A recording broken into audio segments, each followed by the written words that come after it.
Back in 2000, when Karl Rove helped Governor George W. Bush become President Bush, it was almost impossible to overstate the adulation heaped upon that senior strategist for his supposed political acumen on the campaign trail. Mr. Rove's campaign strategy wasn't perfect. For example, he kept Mr. Bush in California before Election Day for some reason. He did not win California and never was going to.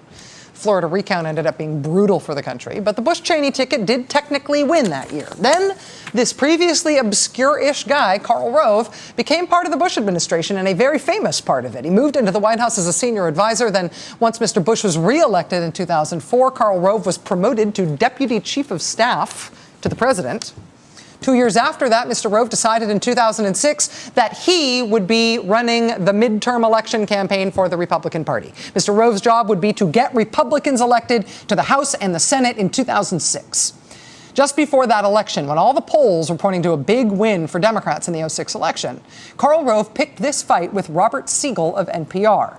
He told Mr. Siegel, "You may end up with a different math, but you're entitled to your math. I'm entitled to the math."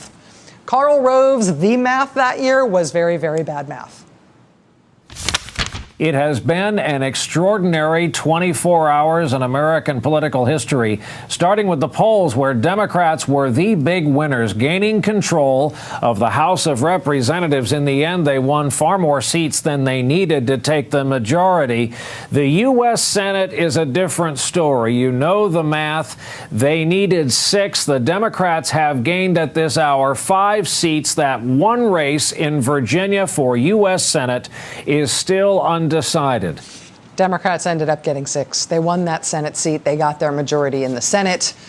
Making sure that didn't happen was Karl Rove's job in 2006. You know what else was going on around that time was, of course, the scandal surrounding the outing of a covert CIA officer whose name was made public purportedly for Republican political gain. Karl Rove was hip deep in the Valerie Plame scandal. He was very nearly indicted in connection with the case. And then there's this year, 2012. Karl Rove has these outside groups, Crossroads America and Crossroads GPS. They raised and spent nearly $400 million of other people's money to affect this election. What did they get for it? One Republican operative put it this way today, quote, "There is some holy hell to pay. Karl Rove has a lot of explaining to do. I don't know how you tell your donors that we spent $390 million and got nothing." One of John McCain's former senior staffers put the blame squarely on Mr. Rove. Quote, "Rove spends more for Republican candidates than the NRSC and the NRCC. Those are the Republican Party campaign arms for the House and the Senate. He is running things. Rove is definitely a problem." Heck, Rove even managed to make Donald Trump angry. Congrats to Karl Rove on blowing $400 million this cycle. What a waste of money. Karl Rove wanted not to be wrong so badly. He wanted to have won just one big race so darn badly that on election night, as things were slipping away from him, he became borderline incoherent on Fox News, saying that what was happening was not really happening. I realize that Karl Rove is a very powerful figure in Republican politics, but at what point in this legacy, at what point in Karl Rove's life, do people stop trusting him with their money at election time?